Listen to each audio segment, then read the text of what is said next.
इन दिनों देश में केवल दो ही ऑपरेशन की चर्चा हो रही है। एक ऑपरेशन जो पाकिस्तान में आतंकवादियों के खिलाफ भारत के द्वारा किया जा रहा है और दूसरा ऑपरेशन है जो तेलंगाना और बीजापुर के सीमावर्ती इलाके के कर्रेगुट्टा की पहाड़ियों में किया जा रहा है।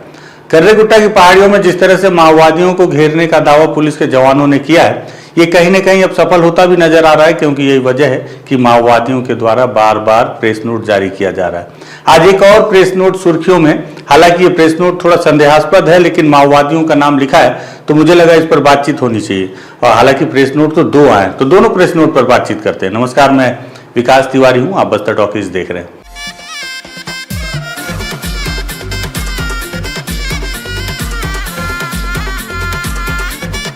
दरअसल जिस तरह से आज 19वां दिन है कर्रेगुट्टा की पहाड़ियों में जो ऑपरेशन चल रहा है, और उसमें हमने आपको पिछली रिपोर्ट में आपको बताया भी कि किस तरह से 22 माओवादी मारे गए। उसके बाद हमने आपको ये भी बताया कि किस तरह से गृह मंत्री विजय शर्मा ने और विष्णुदेव साय मुख्यमंत्री ने दो बयान अलग अलग दिए हैं, जिस पर कांग्रेस अब मजा भी ले रही है। प्रदेश अध्यक्ष दीपक बैज ने कहा कि इन दोनों के बीच में जम नहीं रहा है और यही वजह है कि अलग अलग बयान आ रहे हैं एक ही मामले को लेकर। लेकिन लगातार जवान जो है उनका मनोबल कम नहीं हो रहा है। भले इस पे पॉलिटिक्स आ रही है, बयानबाजी हो रही है, जवान लगातार उसी गर्मी में और अंधड़ तूफान के बीच उस कर्रेगुट्टा की पहाड़ी पर तैनात हैं। और यही वजह है कि एक बार फिर से आज एक माओवादियों का पत्र है और ये पत्र फिर से शांति वार्ता को लेकर है। और इसमें एक चौंकाने वाली बात है, पहली बात, इसके पहले जो सबसे पहला जो प्रेस नोट शांति वार्ता को लेकर आया था वो था अभय का। अभय ने कहा था कि शांति वार्ता होनी चाहिए और इस पर बातचीत करने के लिए पार्टी तैयार है। फिर आगे जब चला, थोड़ा सा और समय बीता, तो उसके बाद रुपेश ने दो पत्र जारी किए। उन्होंने कहा कि बातचीत करने के लिए पार्टी तैयार है, इस पर सरकार को भी एक अनुकूल माहौल बनाना चाहिए।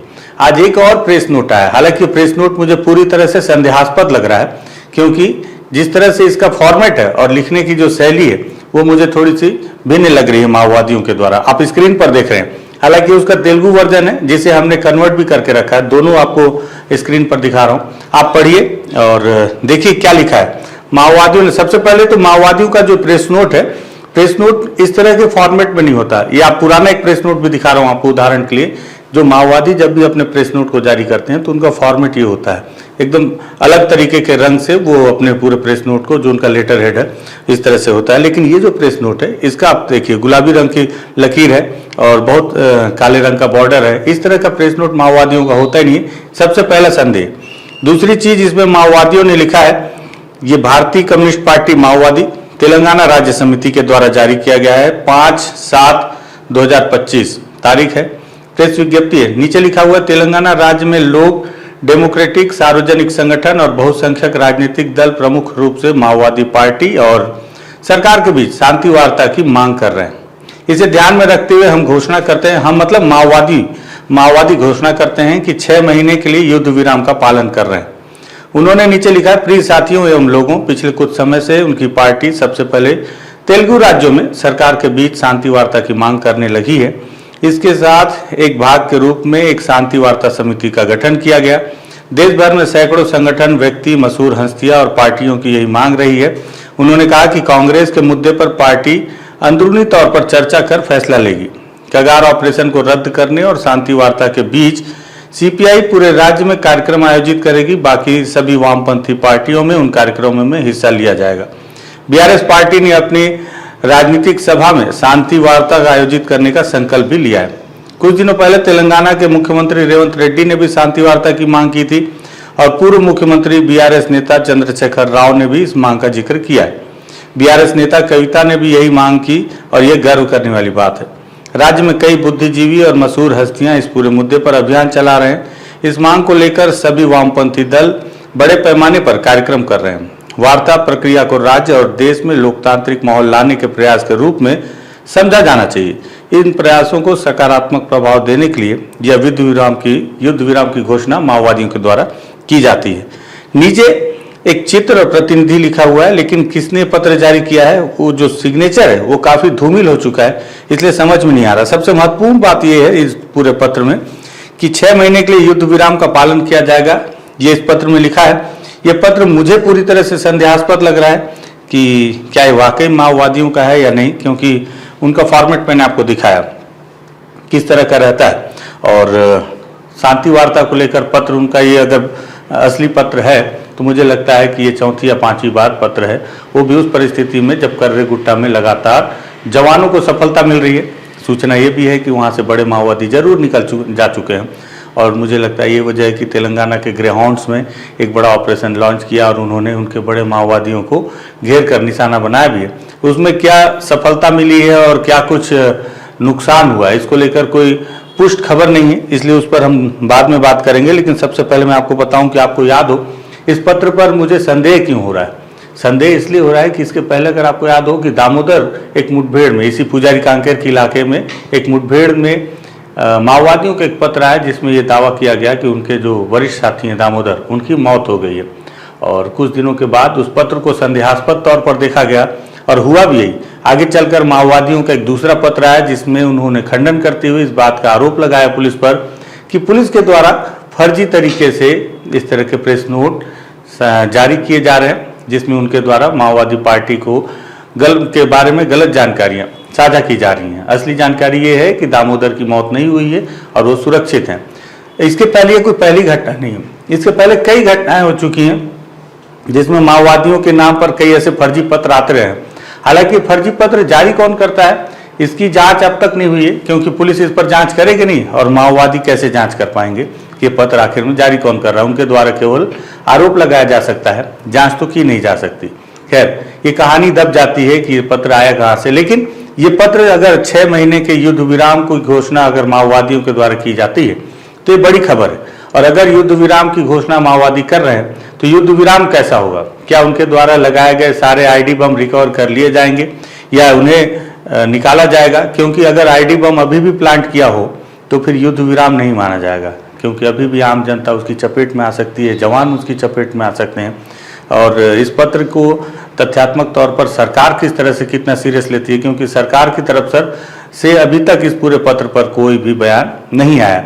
आएगा भी कैसे? सरकार पूरी तरह से अभी भारत और पाकिस्तान के बीच जो मसला चल रहा है उस पर लगी हुई है, चाहे केंद्र सरकार हो या राज्य सरकार। वहीं एक और दूसरा पत्र भी आया। अब दूसरा पत्र देखिए, इसमें किस तरह से माओवादियों को ओरिजिनल ये पूरा फॉर्मेट भी है और साथ ही साथ उनके लिखने का तरीका भी है और माओवादियों की वही स्थिति जो उनके द्वारा अपने पत्र में लिखी जाती है।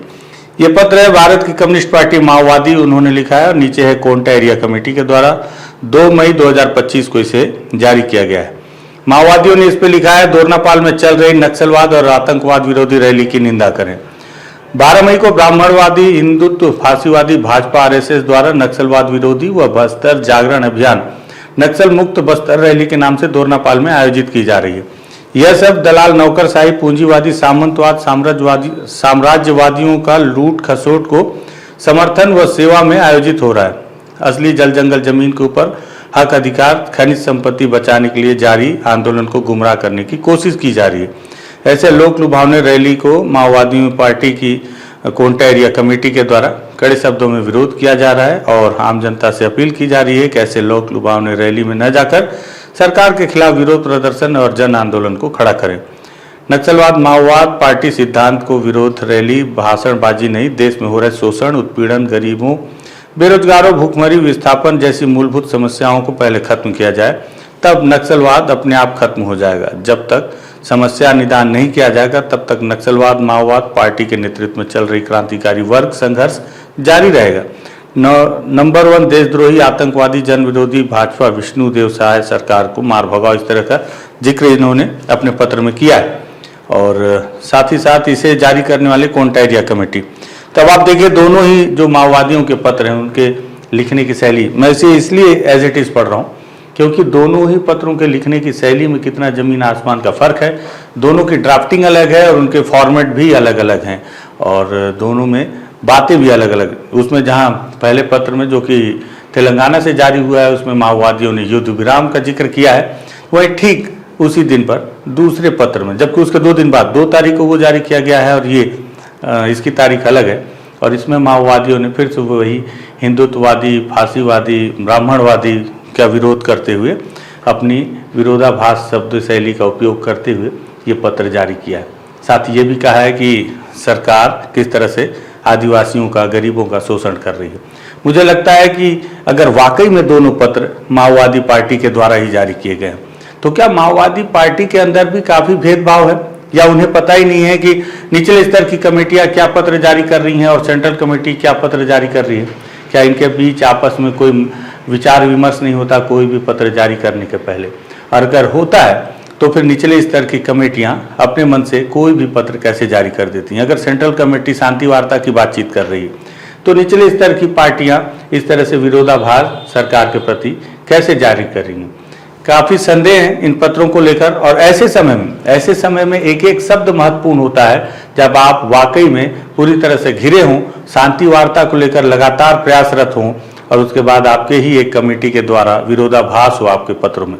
मुझे लगा ये काफी महत्वपूर्ण विषय है। और क्या हो रहा है माओवादी पार्टी के अंदर, सरकार के अंदर क्या हो रहा है वो तो सरकार जाने, लेकिन माओवादी पार्टी के अंदर क्या हो रहा है इसे माओवादियों को भी समझना होगा।